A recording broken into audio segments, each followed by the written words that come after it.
Yan. Bless morning po at ang init-init.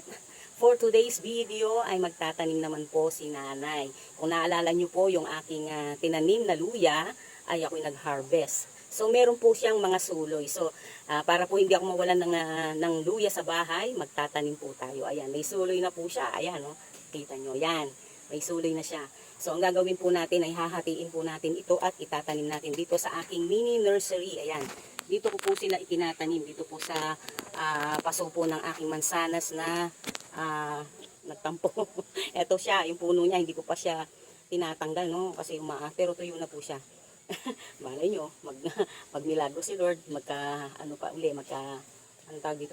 po uli. So, ayan po. Ang gagawin lang natin, syempre may cutter po tayo. Be careful not to cut your finger because this is sharp cutter. Okay?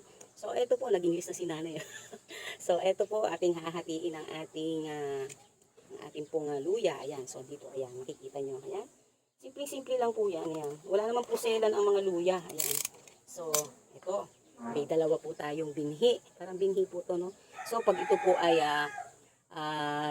nagkalaman, ito po ay sobrang madami. Dahil yung itinanim ko po, sobrang liit lang po yun. Parang ganito lang po yun, no? Pero yung ano po niya, yung bunga niya, ganyang kalaki. So, ayan.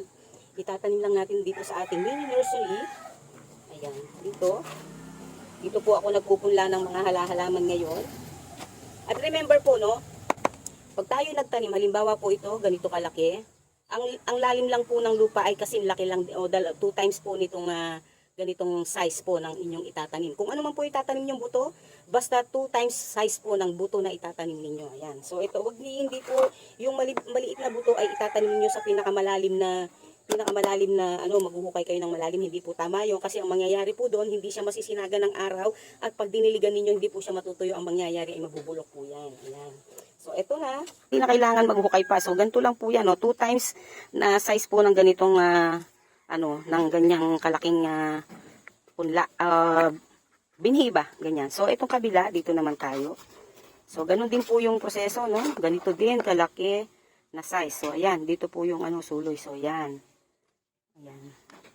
So, ayan. Ganyan lang po kasimple ang pagtatanim kahit anong binhi pa, buto ang inyong itanim. Huwag po kayong magtatanim ng lampas-lampas po sa size at malalalim, no? Kasi mabubulok po ang inyong pananim. So, ayan lamang po.